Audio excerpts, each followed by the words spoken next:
Magandang araw mga bata! Ngayon ay panibagong kwento na naman ang ating pag-aaralan. Handa na ba kayong makinig? Ang ating kwento ngayong araw ay may pinamagatang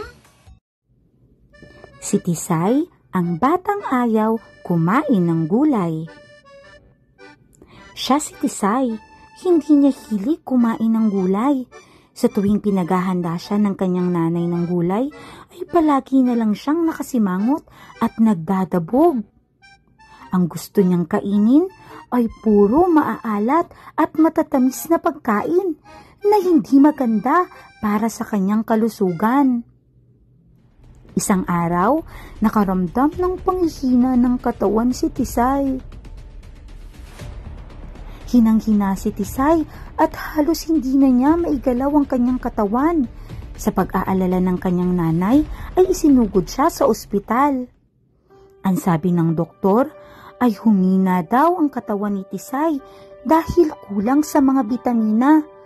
Kaya't kailangan niyang kumain ng gulay upang bumalik ang kanyang lakas. Simula noon ay kumain na si Tisay ng gulay. Bumalik na rin ang kanyang lakas at masaya na siyang nakapaglalaro kasama ng kanyang mga kaibigan. Nagustuhan niyo ba ang ating kwento? May aral ba kayong natutunan sa kwento nating si Tisay, ang batang ayaw kumain ng gulay? Tama! Dapat palagi kayong kumain ng gulay upang lumakas ang inyong katawan. Ngayon naman, subukin natin kung talagang nakinig kayo sa ating kwento. Sagutin natin ang mga tanong. Ano ang pamagat ng ating kwento? A. Si Tinay na mahilig sa gulay. B. Si Tisay, ang batang ayaw kumain ng gulay. C. Si Tisay at ang gulay. Tama, si Tisay, ang batang ayaw kumain ng gulay.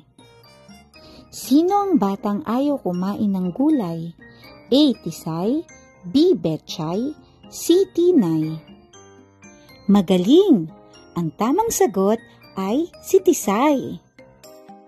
Ano ang hilig kainin ni Tisay?